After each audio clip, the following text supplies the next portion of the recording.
अल्हम्दुलिल्लाह इलेक्शन का डेट यहाँ का भी फिक्स हुआ, नोटिफिकेशन निकल आई है। तो हम लोगों के पास जा रहे हैं जो असली डेमोक्रेसी में सरदार होते हैं, वही लोगों को चुनते हैं अपने वोट से। गुजारिश कर रहे हैं हम अपनी पास्ट परफॉर्मेंस पे और जो हमने खिदमत लोगों की 2019 से की है उसके बेसिस पे आपको मालूम है कि मैं और मेरी जमात अपनी पार्टी वाहिद जमात है जिन्होंने 2019 5 अगस्त के बाद सामने आके ज़मीनों का तहफ़्फ़ुज़ और नौकरियों का तहफ़्फ़ुज़ कराया।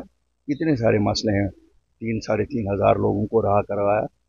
और मुझे उम्मीद है कि अगर हम पावर में आते हैं तो जो नौजवानों की पकड़ दकड़ है उसे बंद कराएंगे और जिनके खिलाफ FIRs कटे हुए हैं थानों में बुलाया जाता है, एक जनरल एमनेस्टी ऐलान करेंगे। आपने हमारा मैनिफेस्टो में देखा होगा, अपनी पावर हम दे रहे हैं।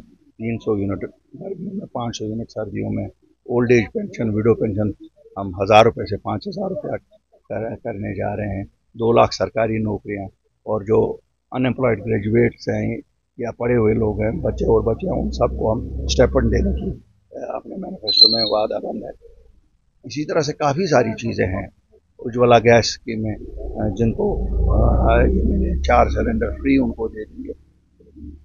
School, health services, water works, बाकी सब एक वर्ल्ड क्लास इंफ्रास्ट्रक्चर उसके लिए कायम करेंगे। देखिए, हम तो किसी अलायंस में हैं नहीं, न हम किसी पार्टी को सपोर्ट कर रहे हैं, न किसी पार्टी से हम सपोर्ट ले रहे हैं। ये ज़रूर है कि 87 की बहुत बुरी एक्सपीरियंस है जब कांग्रेस और NC का अलायंस हुआ था।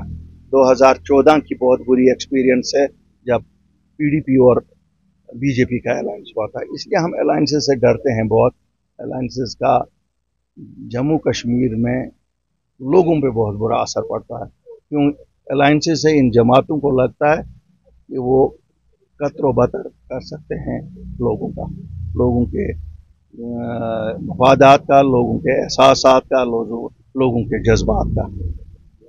और अगर हम आज देखें जो हमारे नौजवान जेलों में हैं, या जो हमारे नौजवान इस वक्त थानों के चक्कर काट रहे हैं, या जिनकी वेरिफिकेशन बंद है, या जिनकी पासपोर्ट नहीं जुड़ा हुआ है, FIR किसने काटे हैं?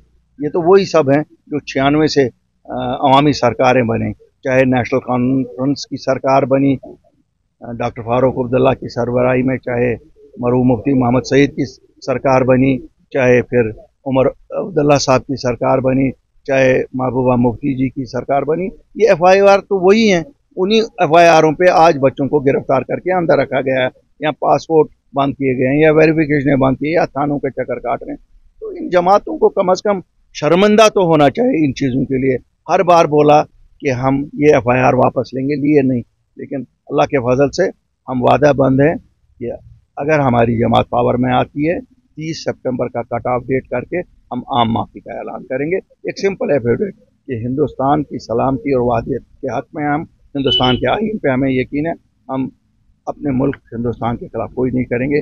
कोर्ट में एफिडेविट देना है और सबके पासपोर्ट भी इजरा होंगे, रहा भी होंगे, कोई पुलिस की पकड़ दकड़ नहीं।